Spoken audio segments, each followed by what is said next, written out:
চোখ বন্ধ করে কল্পনা করো, হলটা অন্ধকার। হঠাৎ শিউরে দেওয়ার মতো একটা সুর ভেসে আসে।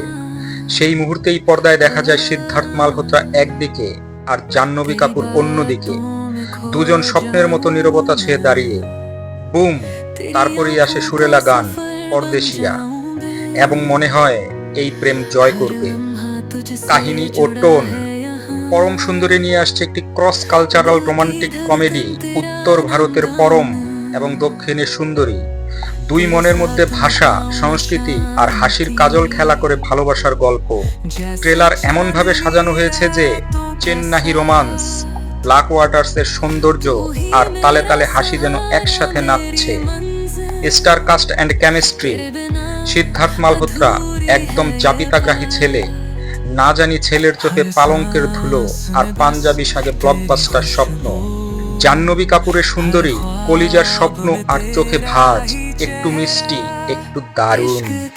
ট্রেলারে দেখলাম তারা বলে কিরকম মেয়েকে কেমন করে ফাঁদতে হয় জানো নিশ্চয়ই। আর জাহ্নবী ভাজে বলে আমি জানি না। সেই কেমিস্ট্রি মিষ্টি আর ঝাঁঝালো, একদম বোমা।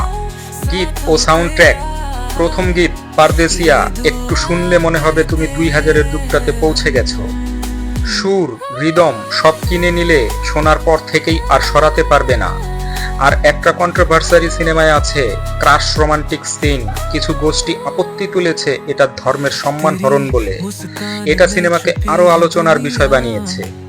সামগ্রিক অনুভূতি অ্যান্ড হাইপ, ক্যামেরার কাজ, কেরালা ব্ল্যাক ওয়াটার্স, সানসেটস এতটাই মন কাড়া যে মনে হয় তুমি আবেশে ভেসে যাচ্ছ। কৌতুক ও সংলাপ, পরম সুন্দরী নিয়ে তো মানেই অডিয়েন্সকে ফাঁদতে পারা তো অনুষঙ্গ রূপে আছে। টাইপ ডায়লগ, খোঁচা মজার, ক্রস কালচারাল জোড়া। এই সিনেমা দেখলে মন বলবে হ্যাঁ, বলিউড এই রেঞ্জে ফিরে আসুক। শেষ কথা বন্ধুরা, পরম সুন্দরী শুধু একটা সিনেমা না, এটা এক অভিজ্ঞতা যেখানে প্রেম, সংস্কৃতি আর হাসির মায়াজাল একসাথে বোনা হয়েছে। সিদ্ধার্থ, জাহ্নবীর কেমিস্ট্রি, গান, লোকেশন, যে কেউ হলে বসে দেখলেই বলবে সিনেমা হলে না দেখলে দামই লস। এটা শুধু রোমান্স নয়, এটা হলো এক ভালোবাসার পূর্ণিমা। সিনে প্রহর বিডিতে এই রোমান্টিক রিলটি মিস করলেই আফসোস। ये प्रेम कहानी बने अमर कहानी, इश्क के